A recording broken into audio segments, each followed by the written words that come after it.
community. As a PhD student, how incredibly proud I am of seeing many of my undergrad students here and seeing the work that they presented, and also meeting many other new ones and just seeing the work that you're doing. So today we're talking about these embodied experiences, health community, how collectivities shape health, and also how they stratify health. We will hear from three phenomenal presenters: Alessandra Barbosa first, then Josh Peng, and Teodora. So without further ado.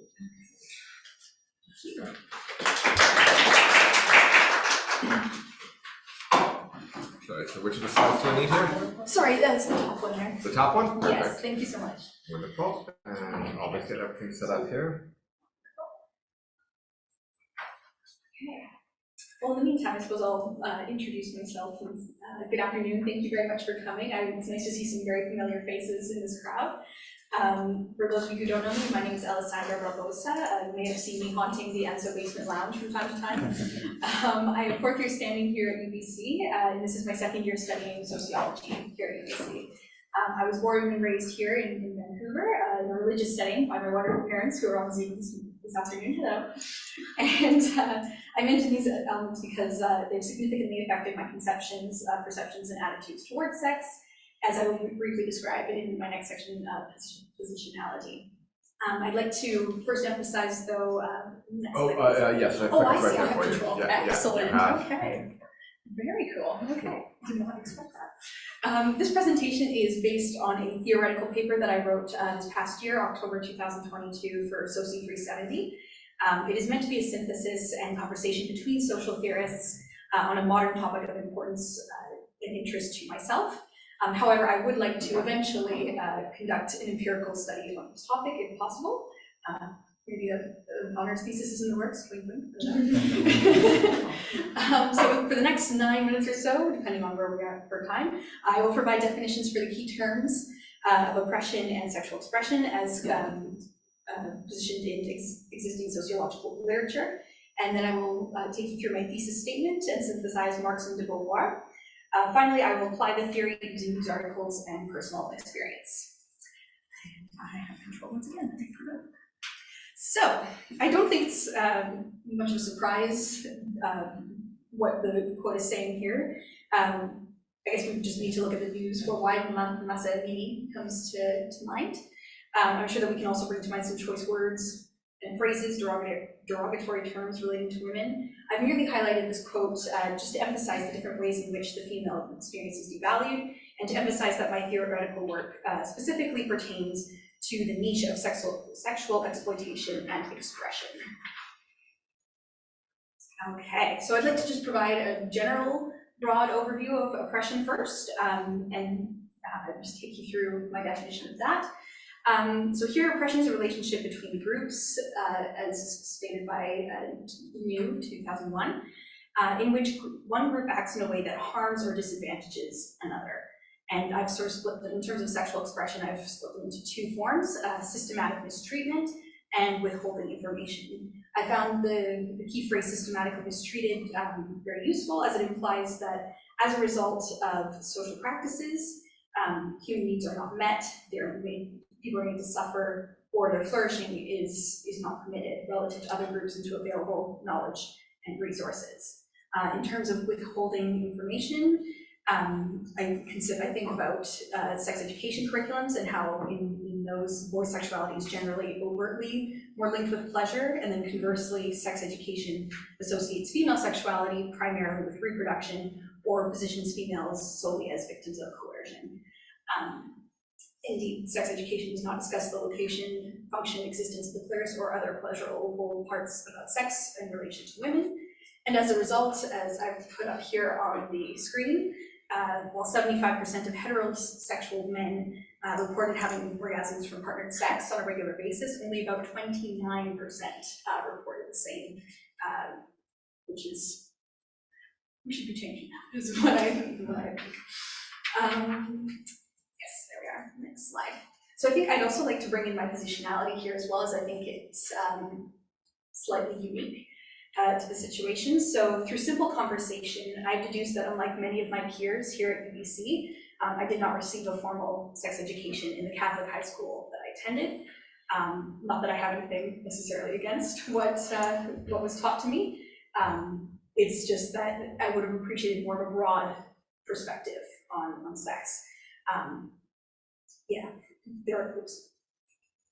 However, since I began dating my boyfriend of about two years, who's also on Zoom, I found myself curious about it. And at some point, I would like to be intimate with him, but first I feel like I have, as I've come to realize, I need to unlearn and relearn a lot of information and not feel as though simple things, such as looking at my own anatomy, is not something forbidden. Indeed, there's a significant knowledge gap that I've noticed pertaining to me, and I'm attempting to understand why vital information is not being conveyed to me in certain, in an educational format, first of all. But through reading sex education books, news articles, and now social theory, I've discovered that this is a systemic issue with serious consequences and implications, I think, for women's sexual health. I guess it's just really nice to know that I'm not alone in all of this, because that's what I thought it was. It was a very isolating experience.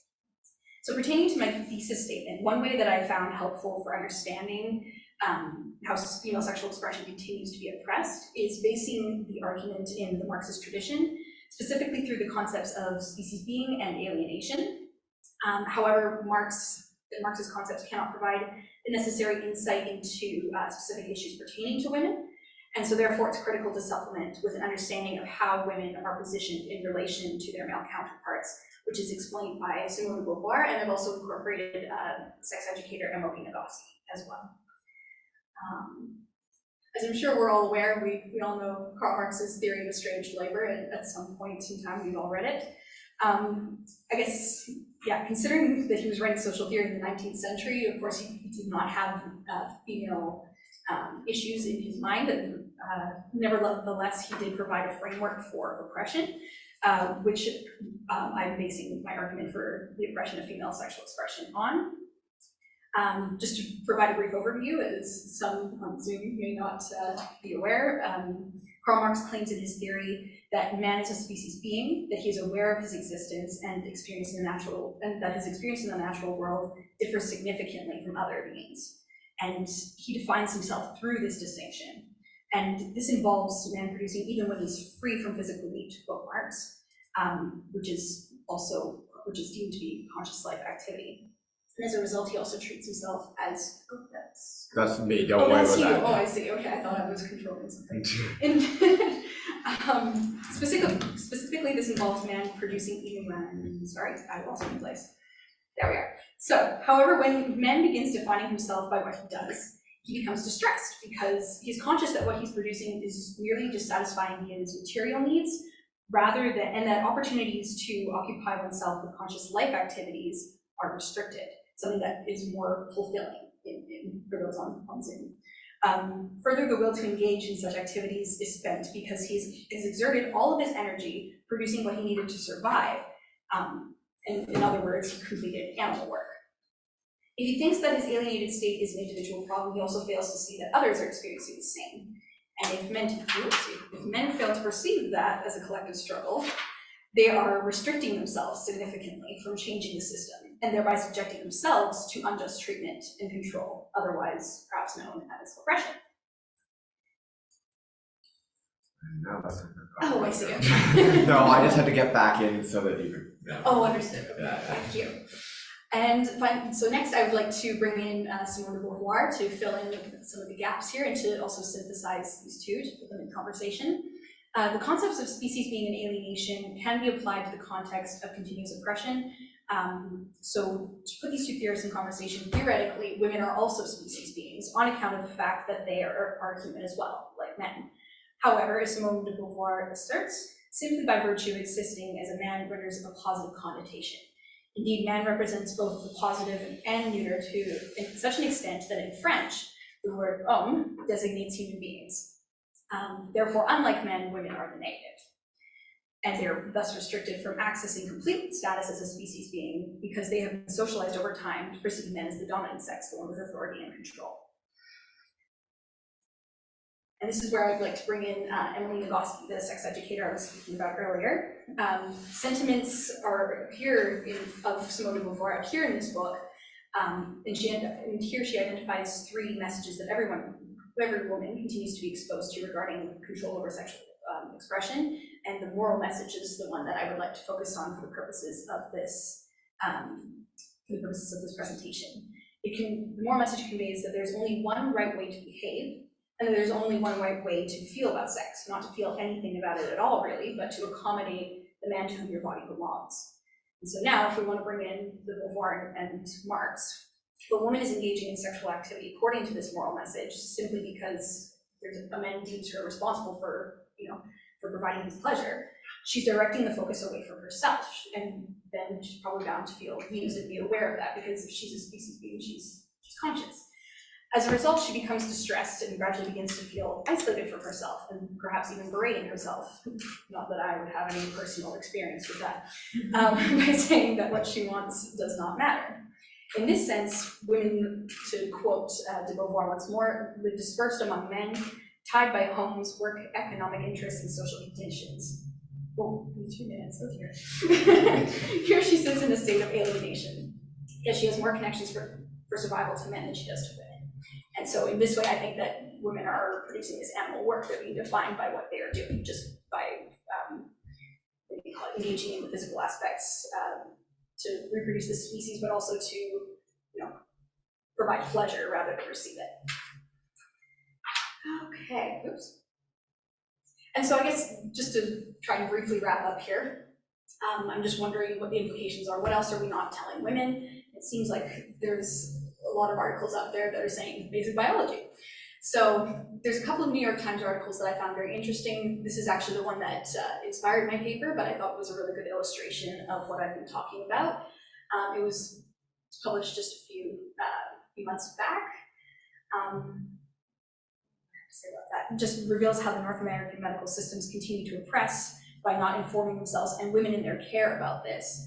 And then if we're now experiencing dissatisfaction, pain, and suffering as a result of not knowing about our own bodies, then the female population, as I said, is being oppressed. I would highly encourage you, I'm sure I don't have the time now to really dive into it as I had wanted to, but I highly encourage you to read it, because it does go into the consequences of what happens when you perform a pelvic surgery when you don't know how to put everything back together. Another thing, women have been misled about menopause. I guess the question that I had there was, why are we waiting to tell women about this? Why isn't this incorporated in the sex education program? It's something that is going to happen to us eventually, perhaps not for a very long time, but still.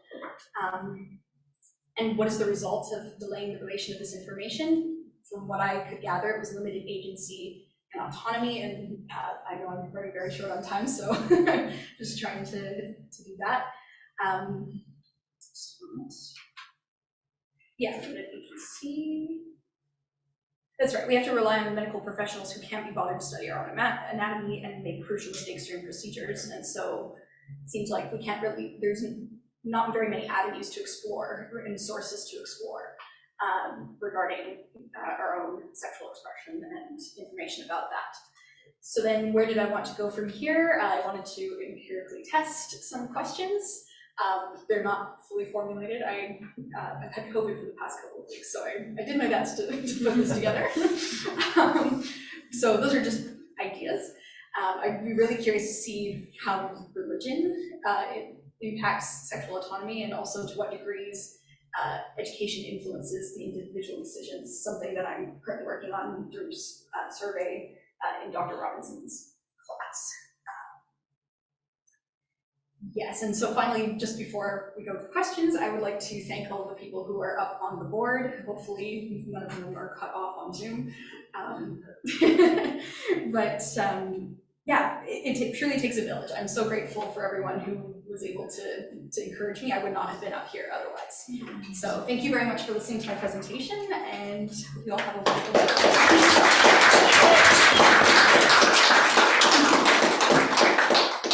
Amazing. So I think we'll do questions as a collective. Sure. So we'll move on to Josh's presentation, but I do hope we can think about the lack of literacy and how that affects the medical establishment. Alessandra, yeah. He was waiting. So more to come on that. Yes. Thank you. Okay, hi everyone. So I studied a small group of car enthusiasts in Richmond, BC. They're part of a greater community of street racers and social media influencers related to cars in Greater Vancouver. When I started this ethnography, I planned my interview and sectioned off like my questions to deal with Asian identity, masculinity, stereotypes, also the social barriers to joining this group and the overall demographic of people there, men, women, ethnicity. And as the title implied, I thought I was looking for some sort of identity-making process culturally for people, because everyone in this process was of Asian descent or mixed race. When browsing the literature, there were two main sources about import racing legacy and how it originated in North America, which served to contextualize the paper that I wrote and the bigger topic of car scenes. Although I consulted a few sources on Asian masculinities, in my findings, it was only relevant to relate one titled Asian Fail.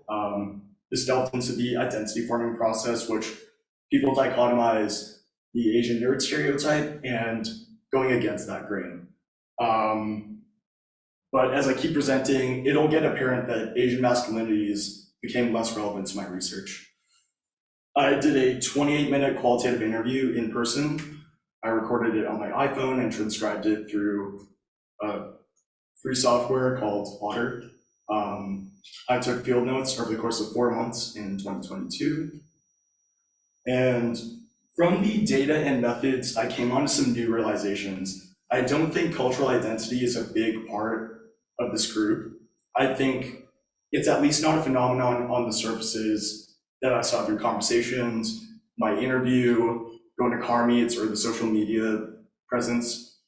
There seemed to be a high level of security about one's ethnicity, if anything.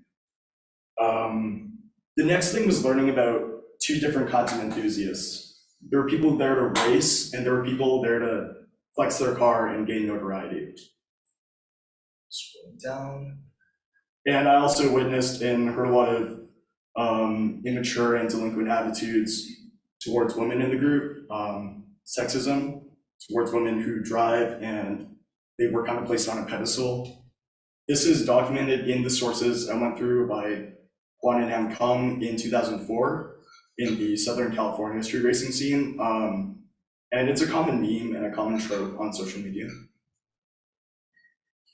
Scroll down, scrolling up again. So there's been a decent amount of representation that we could say has led to more Asians and people in general getting into cars, tuning and modifying them in a way of, I don't know, exploring their roots, or not even their roots, just their identity. This was certainly the case that was documented in SoCal in the late 90s and early 2000s. But in Richmond, BC, one of the largest by Asian population cities in North America, don't quote me, but I think it's the most Chinese city in North America. My participant had a different perspective. When asked if he felt racial identity had anything to do with what was going on in the scene, he said no. Richmond is Richmond in the sense that it's already very Asian. If it was Asians in a predominantly white area, or people who got into it after coming out from like a very white high school, it could be a different story. And that's probably what happened in a lot of American car scenes back then. My participant was more interested in talking about the idea of being into cars, and I eventually coded and discussed this discrepancy. It's more of like a sociology of sport. There was the group that was into the hobby and the clout that comes with it, the girls, the Instagram followers, and money. And then there were those who were really into it and wanted to be competitive and bring back a street racing scene. There's a video. We don't have to play it. It's kind of lame. It's just people like drifting around a parking lot. So the people there for fame typically modded out their cars, and modding means aesthetics. So putting on a new bumper, lowering the car, just to drift at lower speeds, installing exterior lights, decals, custom stickers. And this is all basically for social media. They shoot videos, they shoot photos. One of these cars has recently been featured in the local artist Manila Gray's music video. So that's an example of the kind of notoriety you can get. And I bet there's a paycheck that comes with that too. Yeah, and I coded and discussed this section and I called it sport. This is like real racing and people focus on technical ability, review dash cam footage of themselves, improve and tune their cars, suspension, engine, weight, and just really optimize that. It's incredibly dangerous, it's deviant, it's against the law. People have rolled or crashed their cars off cliffs, they've gotten impounded or arrested. But this is definitely something held sacred to this little niche in the community. People don't share these dashcam videos on social media at all. They're private, they're in like really exclusive group chats. People update each other on where they've seen police, popular spots where they might be staking out, and there's a network for finding cost-effective lawyers if anything does happen.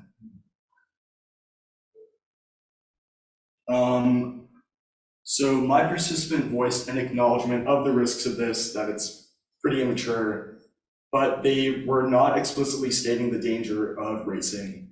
But how these people in Richmond who seriously drive don't want to ruin it for everyone by being stupid or getting attention and making themselves look even more reckless than they actually are. So they were clearly kind of torn about like admitting that it's a reckless activity versus keeping it to themselves. The last finding I discussed in my paper was about sexualization. So I heard many stories of girls who drive being harassed implicitly, having rumors about themselves, being treated differently, and that's all attached to them. And this pointed to a lot about the dynamic between the men in the group, the social conditions that are inherent to what stems from that, that's related to deviancy, and I thought that might closely tie together. I'd like to get more done on how girls feel and navigate the car community and potentially obtain bread to interview some of them. I really think that's what stands out to me as the next step in this kind of research. But all in all, my research last winter in Soci 382 shifted my initial hunch about racial identities, and I learned more about the community that, as my participant put it, stems from within. And before I finish, I really want to thank Lily. I couldn't have done this project without her, and she really supported me. So yeah, that's it for the presentation.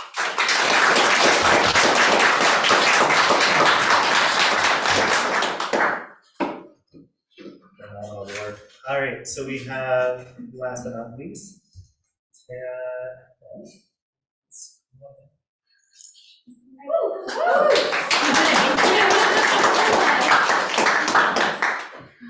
Hello, everybody. I'm grateful to you all for being here. Thank you for your time and journeying out. I'm very grateful to be doing this presentation on the unceded and occupied lands of the Musqueam Nation. My name is Teodora Eckmyn, and I will be presenting my research project, The Social Organization of Urban Arts Commons, which is a case study of community-based arts practice in Vancouver. This project is being done with the amazing supervision and support of Dr. Carrie Adanis and Dr. Anna Vivaldi, as well as the amazing support and guidance of Dr. Oral Robinson. So thank you all.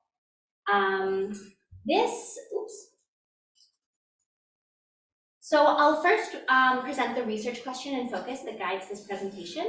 I'll then go into the literature and theoretical framework within which it's situated. I'll run through the methodology and then some initial findings and implications of the research, as well as future directions. This project focuses on the practices and uses of resource, including spatial, social, and material resources that are fundamental in enabling, informing, and impacting community-engaged arts practices. In this case, in the specific urban context of Vancouver. The research within which this is situated and the theory that guides it, first of all, follows many researches on the arts by employing Bourdieu's theoretical tools of field and habitus to examine the norms, repertoires, and collective practices that the art collective employs to create place-based, community-engaged arts within the specific bureaucratic, economic, institutional, and social constraints of their specific context within urban Vancouver. This pays attention, Bourdieu is helpful particularly in paying attention to the structural inequalities within the art world and within the social world within which it's embedded that necessitate and inform particular habituses and repertoires for organizing. Previous research on the topic has looked particularly at the network, practices, and resources that characterize the professionalized arts. This includes Howard Becker's very foundational work on art worlds, which theorizes artistic practice as necessarily collective and informed by a collective mobilization of resources. Becker's work was really foundational in countering the myth of the isolated lone artist and understanding in contrast the reality that arts emerge through incredibly brilliant and innovative artists, but within social contexts. However, where this work lacks is that it predominantly focuses on professionalized art, which leaves a lot of space for us to explore more community-based engagement and organizing. So next then, fitting with this focus on collective action and resource mobilization, particularly within urban contexts, a lot of research focuses on the spatial and organizational trends of artist collectives and centers, both professional and also some focus leaning more and increasingly towards community-engaged arts. This has been conducted in Vancouver as well, looking at geographical distributions of artists and the changes in those over time. But this again leaves a gap in the literature to better understand these social and organizational practices for community-based arts specifically. This shift towards the community-based arts has been recent and strengthening ongoingly, and now does take more of a focus on grassroots community-based arts initiatives and practices within urban contexts, particularly looking at the potential of community-based arts for creating agency and resources for artists to resist processes of gentrification that affect the communities within which they're situated, and to create agency and voice for artists of marginalized positionalities within an art world that is incredibly stratified. Finally, the field explores the use and impact of the arts as a tool for asserting and enacting the right to the city. This work employs the theories of Lefebvre and Harvey, as well as other Marxist urban theorists. Central to this work on the right to the city is the importance and the processes of commoning, and how the creation of collective resources out of resources that are potentially or currently privatized can be mobilized as resources for community engaged work. However, this does leave a gap in our understanding of the practices and resources of mobilization that function to assert this right to the city. Whereas most of this work focuses on the art object itself, so the potential of a particular intervention or installation or performance to assert the right to the city, what I seek to do is fill a gap in looking at how the processes and practices within arts collectives are functional in asserting that right in themselves. So to perform this research, I conducted a case study where I sought to learn from the particular practices of an artist collective rooted in Vancouver to understand how these practices enable them to perform community-based arts. This took a mixed methods approach, which included focus groups with collective mapping activities, observation of the ways that the collective uses both public and private urban space, and participant observation in some of the workshops and interventions and other activities that the collective undertook over the course of the time that I worked with them. So, returning to the research question of what practices and uses of resource enable and delimit community-based arts in Vancouver. The research that I was able to do with the incredible help of this collective, to which I'm incredibly grateful, identified a real reliance and focus on publicly available community-oriented resources. This included financial community-oriented grants. This included uses of spatial resources that were in public spaces or in semi-public spaces, such as neighborhood houses were really essential. And then this also drew upon largely upon social networks and resources, including both networks within and amongst artists themselves and within the residents and neighbors of the community in which they sought to do their work, but also networks with actors in municipal government, social networks with actors at the neighborhood houses, and also developing relationships with the actors in those funding bodies. So digging more into how these resources are used, what was revealed was a particular practice of commoning. And what I mean by this is making collectively available and accessible rather than, or in resistance to, privatized, inequitably accessible resources. This was a central norm as well as a value of the collective that they expressed as very important and held close to their hearts and their philosophy and values. This is exemplified, for example, in the use of public space for arts interventions. This is a plaza that is at the heart of the community where the collective works. And basically what they have done is they do interventions, installations, shows in this public space. And what's relevant here is not only that these artistic practices are happening, but that it's taking a space that is largely municipally governed and controlled and converting and co-opting that into a space that is open to the public and invites the public into their activities, into participation in the arts more generally. So as one participant quoted, so what we did is we did an event for visual art making, a gallery opening, but in the public space itself. People brought their art, I did. I don't know if you've seen, it's like, there's a plaza, which is like a seating area. So I put some art on the side, so that's what's going on here. And here it's particularly relevant that this is happening in a public space at the self-directed and self-determining actions of the collective itself. And what is also relevant is that this is exemplifying Harvey Lefebvre and Fournier's theory of commoning, in that the commons is both the thing that they are turning into a public resource and public access, so in this case, the space, but the commons and the commoning is also the social process with which this happens, and both of these coming together is what's essential in asserting the right to the city through the arts. So finally, what was found was that the use of public resources and artistic practices, and this habitus of commoning, between a nexus of organizations, institutions, actors, as well as within the collective itself more acutely. This enables artistic practice and access to the arts that is more publicly, democratically, and popularly accessible.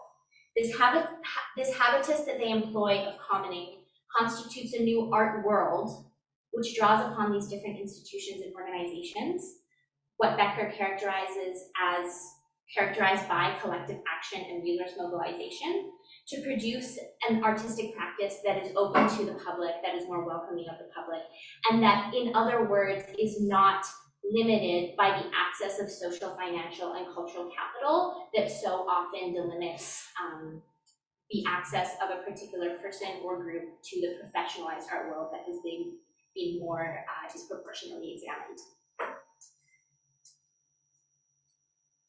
So implications of this research. So first of all, I'm actually going to go back to the last slide, because one point that I really want to emphasize is that while this really breaks down the influence of social, cultural, and financial capital in accessing the community art world, this is not to say that access is not still distinctly and powerfully distributed based on intersecting positionalities of class, race, gender, ethnicity, socioeconomic status, etc., that manifest, and also that this is still very distinctly these positionalities and the inequality that they produce manifest in the geography of the city and who can go to this place, who feels welcome in this place, who has the mobility within the politics of urban space to access this space where this is happening. So some implications of this research. I would say in 3 ways. From a theoretical perspective, I hope that this can expand our understanding of the use of art worlds, fields of cultural production, as well as commoning and the right to the city to more thoroughly understand community-based and community-engaged arts. Specifically, theoretically understanding what resources, practices, etc. are necessary for making increasingly accessible arts, and for mobilizing these resources for the community. This ties into a more policy-oriented perspective, wherein this theoretical tool set can help us understand what resources, what practices, what permissions within policy, within funding structures, within the funding of organizations such as the Neighborhood House that trickle down to support this, need to be safeguarded and increasingly funded, etc. And then finally, from a more methodological perspective, this supports findings that have been increasingly predominant in the sociology of the arts from authors such as Karen Teresa, Mark Hewson, etc., who advocate academically and also within policy for emphasis on the voices of artists themselves and the importance of referring to these artists and actors methodologically for informing policy and for informing our sociological theory. Finally, in terms of future directions, of course, this case study approach very much limits what we can learn from this research. As discussed, this is a very specific position and population and neighborhood within the city. And so I would be interested in doing comparisons and cross-analysis with other collectives that are differently located within the city, etc. There's also obviously a need to explore further how intersections in the positionalities of race, gender, class, sexuality, ethnicity, and other aspects of identity and positionality influence how individuals engage with these practices and resource mobilizations. There's also a need to cross-examine this not only within neighborhoods of the city, but also within the country with other contexts and locations and urban contexts, both in terms of understanding how the resource mobilization and the collective action takes place, but also in terms of how the policy and the socioeconomic and political contexts within which this is happening inform those differences in practice. Yeah, thank you so much to all of you, to my supervisors, to Oral, and to the collective who are really the experts in this field and who were so generous in teaching me about it.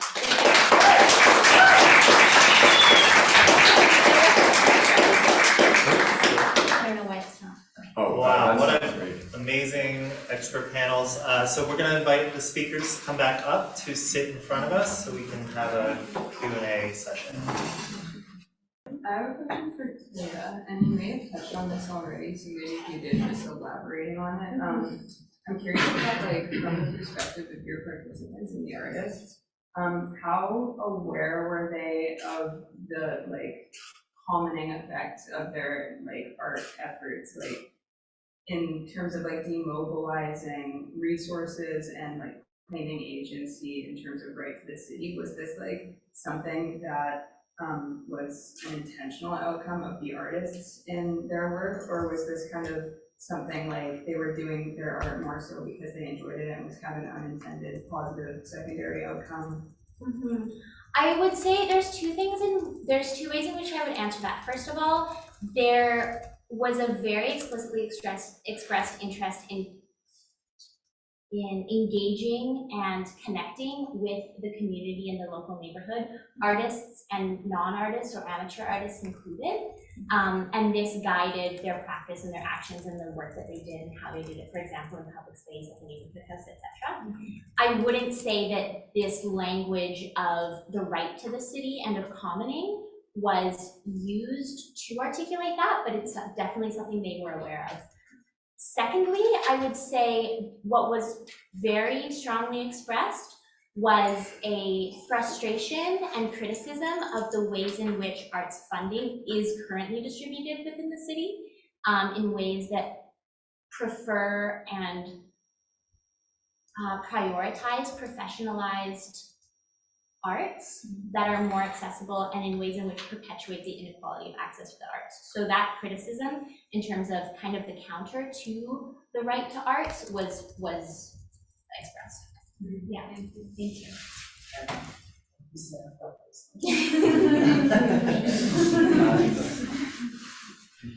Yeah, for Taya again, I have a I have one question and kind of a follow-up on what you say. Yeah. But in terms of like this you know, defining our rights with the city, this funding, is this like city funding? Does this come from like the city and they're given like a specific space to do this, or are they just kind of allowed to do it wherever they want? That's a really part of what that touches on what I think is most relevant about this research that I wasn't able to express here. So to answer your question particularly, the funding comes from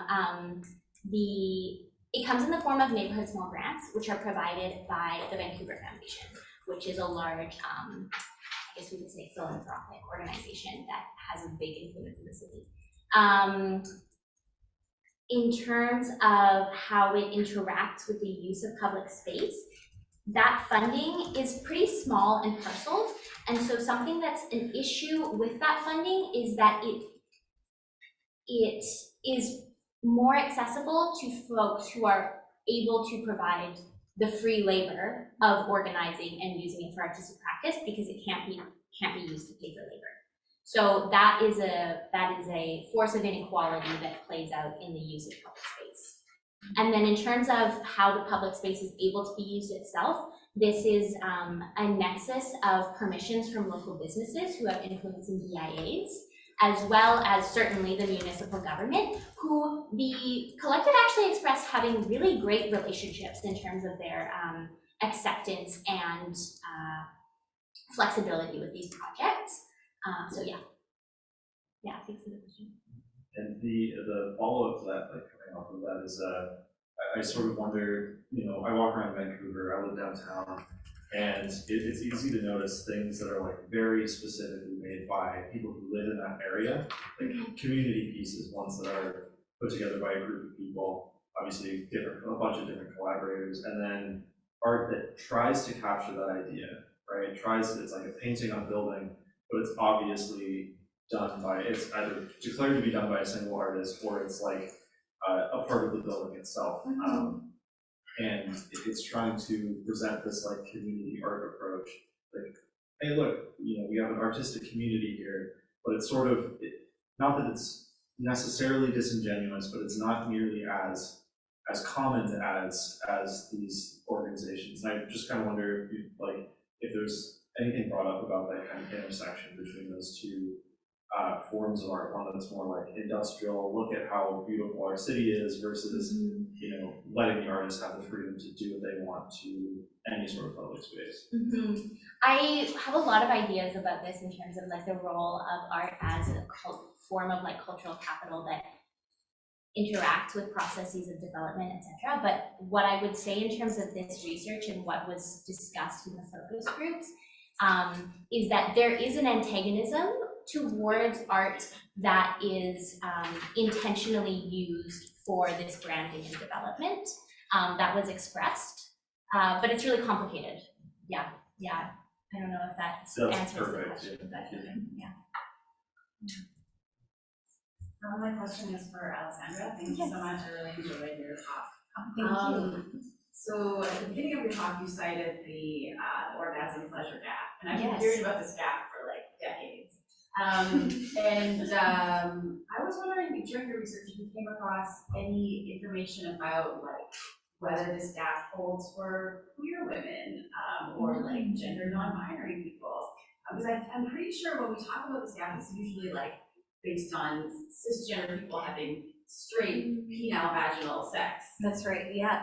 And so to that I say I haven't, there wasn't much that was coming up in my research regarding that. I wouldn't, perhaps that's definitely a good way to go in the future though. And I guess I do know some queer folks, some of them are here in this room and couldn't have done this presentation without them. And I would be very interested in questioning with their permission about that gap and how they see that going on in their interactions with other queer folks as well. Yeah, thank you for the question. Yeah, and sorry, please, yes. Also, on my phone, I've been getting these ads for these sort of female-oriented sex pleasure things, like the woman in Harry Potter. Yes. She like made an app or is promoting an app or something. It's all about sex education for women. I don't know if you've seen it, but I would be so curious to know like how that's being taken up and how people value that information in comparison to like high school sex education. Yeah, just another idea. Absolutely, no, that's excellent. Yeah, I'd be very interested to look. I've been living under a rock, I think, for the past couple of weeks with COVID and everything, but I will definitely be looking into that, and for sure, Emma Watson, one of my favorite actresses of all time, of course. So yeah, I didn't realize she was doing that. That's so cool. I'm sorry. Yeah, just a question to Josh. How do you integrate into the community? Like, how did I do it? I think methodologically, and how did you position yourself? You know, that's a big, takes a lot of guts to do that. Yeah, I think like, sorry. No, I'm just tell us what was your strategy? How did you think methodologically going into that? Yeah, so like one of my best friends is kind of in that group, but I still consider myself an outsider to like the car culture and like what they do in that scene. But I guess I've like kind of seen some of their faces around, but I kind of really got to see their faces and like what they do when I was like doing the ethnography and like taking notes. I don't know, it wasn't too hard. I mean, they were honestly like pretty friendly, like they weren't very excluding, they just kind of were like, hey, like, what's up? And Did you ever feel that when you were in the space that they understood the grown-ups or the kind of sexism? They really played it off, you know, like it reminded me of like high school in a weird way. It was very much like, look at this thing on my phone. Like everyone's kind of laughing to themselves without making eye contact, not really trying to think about it. Yeah, it was really like a cloud of immaturity, and my interviewee like really talked about that. He kept alluding to how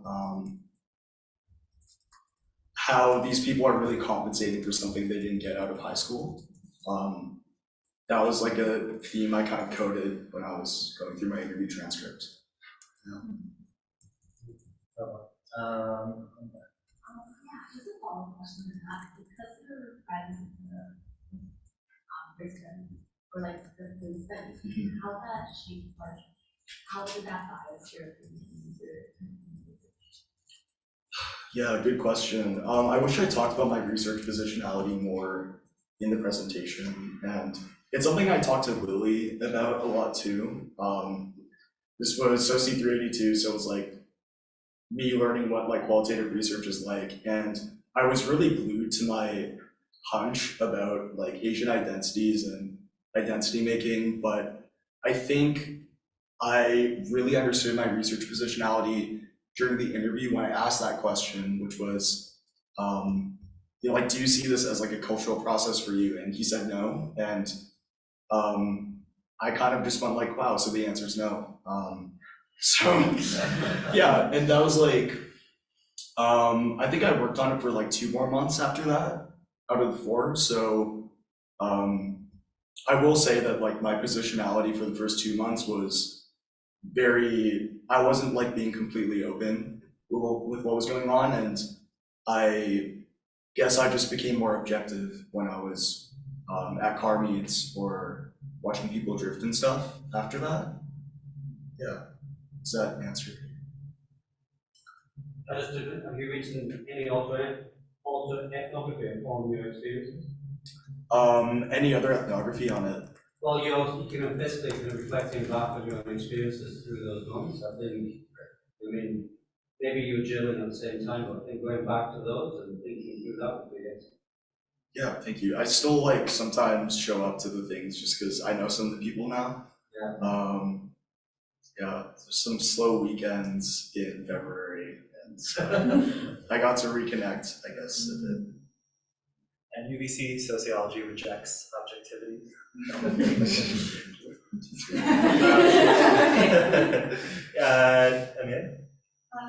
Alessandra. Yes.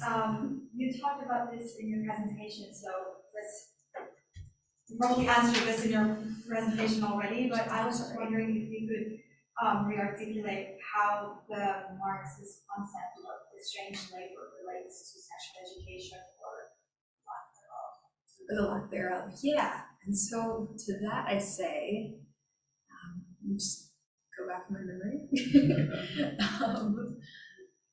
Yes, so when we're talking about Marx, I guess my intention with the paper in general was to use Marx as sort of the foundational point, the stepping off point to make a broader argument that there is a lack of education, or just a lack of discussion, generally speaking, on sex education, and even the ones that are, even the curricula that are out there at the moment, they're not necessarily including everything as well. There's still this cherry picking going on. So do you mind repeating the question? I apologize. Yeah, a little slower.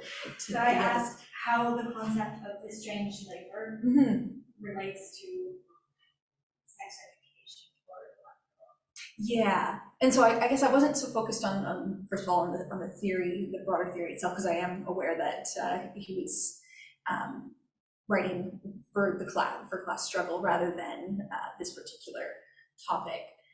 So I was really focusing in on the concepts of species being and alienation more than just a broader theory. And so I guess, yeah, when I saw it, to be honest, I haven't exactly thought through it all the way. As I said, I gave my best shot here today. It was sort of not exactly a rushed endeavor, but some of the people in this room were giving me a lot of encouragement yesterday to just power through and get it done. I will definitely try and harden that as I go through this research, because I intend to keep doing a lot of research on this. Yeah, thank you. We still have 7 minutes. That's for Josh, right? So I grew up in California. I'm Hispanic, and when you first presented your research, my first initial thought too was going to be that this would be largely connected to like cultural / like ethnic identity making, because I can think back to the community that I grew up in, is that like car culture is a huge thing there, and specifically street racing too. And it's a little bit different, right? It's more about like low riders. It's not really about going fast either. It's about having a loud car, having a car that's like expressive, right? You can kind of like raise up if you want to, or lower it super down, low, and like scrape against the ground, stuff like that. And it got me thinking about some of the quotes that you had in there. We're talking about sort of like the immaturity and the dangers of like people being unsafe and giving the community a bad name. But the community also kind of sits on a line between legality and illegality, right? Street racing isn't legal. And so I do kind of wonder if it came up in your research at all, like that sort of intersection, like where that line was drawn, like what is immature behavior in this community when it's treading so close to being just like straight up illegal. Yeah, you're so right. And it's who you ask, like that like divide between the people who want to get famous and build a really nice looking car, and like people who are just really into like tuning their cars and setting records, completely illegal. Like this side, the people who are really taking the racing seriously, they're like, well, these guys are posers, like their engine is stock, and they have like thousands of followers, and like that's a nice bumper and all that. I think it's definitely who you ask. And I will say that the kinds of people who do like takeovers, which is I think pretty common like on American interstate intersections, which is just like drifting a car in the middle of an intersection on like a large interstate. Like in my interviewee said, like that's really looked down upon in Richmond. That's not who like we are, this little niche. Like that's like immature. We don't want like any more backlash than we're already like bound to get. But yeah, in terms of like cultural identity making, I totally believe that, and I think it's very much the case for probably a lot of people, but like I said, in Richmond particularly, everyone's already Asian, everyone's already pretty secure with their identity. So it just didn't turn out to be the case there.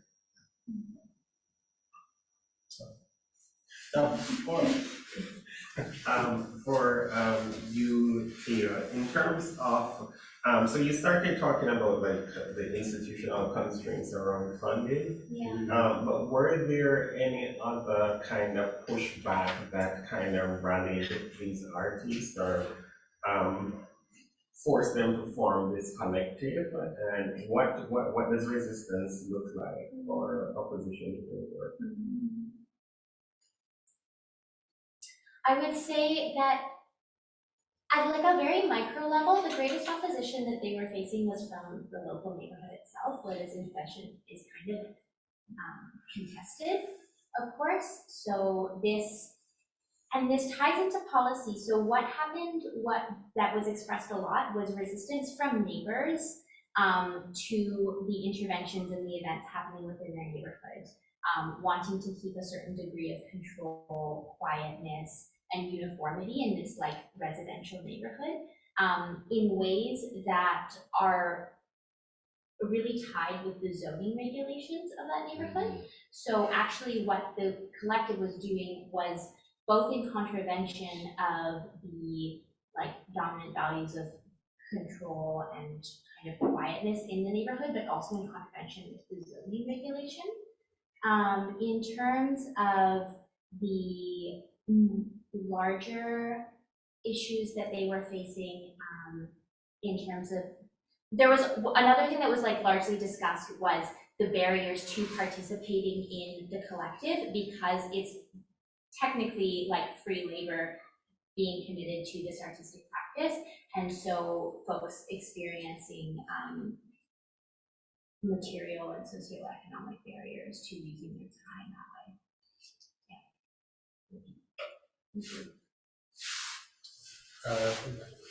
Yeah, this is just another question for Josh. You were bringing up that there seems to be some sort of division within the community, with some people more focused on the looks of the car and some people more focused on the actual racing aspect. Could you expand more upon those differences and like perhaps kind of what people were talking about in the interviews you did with them? And then I was just also curious, because of this divide, and why were they sticking together perhaps? They seem to have almost completely different ideals. Yeah. You know, I think the people who are more focused on like the sport of like racing, it's just kind of hard to like meet people and expand that little circle if you're not going to the major car meets. They're like friendly with each other. There's just like a little bit of shit talking, you know, and I guess just like sizing people up a bit. Yeah, I mean, I think the sportsmanship of the people who are doing all the street racing, like that really, it makes it hard to take someone seriously when they're essentially doing everything for social clout and followers and trying to like become an influencer and influence those who want the aesthetic of the same car they own. It's just, I guess it's like an attitude thing. Yeah. So I know we're, or maybe one more question, Sarah. Okay, I'll try and be quick. I just, for you, Alessandra, I'm kind of just thinking about this Marx thing that, Yes. I think it was Amelia brought up. In terms of like labor, I'm just wondering, like, have you considered like sex as a form of labor in itself? Because if you're thinking about it, like sex is somewhat of a performance. You have to perform to achieve like a particular outcome. I guess whether it be like enjoying yourself, I suppose, or what have you. Right. I guess then when I try and think about like the connection between sex ed and estranged labor, would it be like how we're taught our roles and like the associated performances are in sex? Like, would you say maybe men are taught like something different to women who, I feel like what you were maybe alluding to was that like women their performances to achieve like being a mother or like, pleasuring their partner or what have you. So I'm just wondering like what you think about like the performance of sex and how that might tie into like your Marxian kind of framework. Absolutely, yeah, that's a great question. And so I have considered,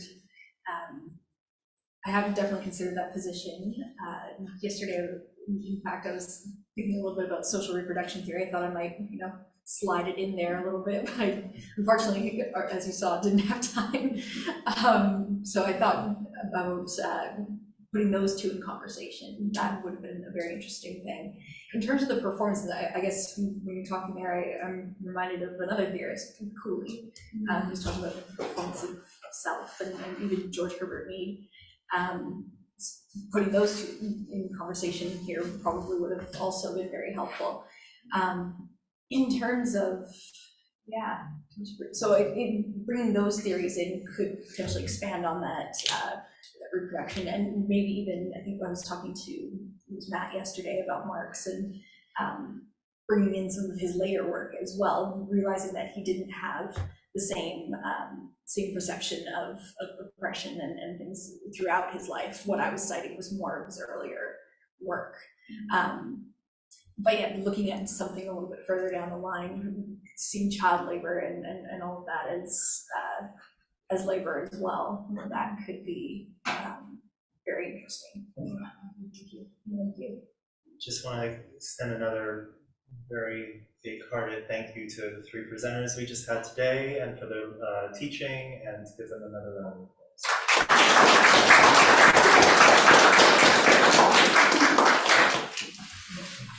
I'm Catherine Corgle-Brown, the head of sociology at UBC.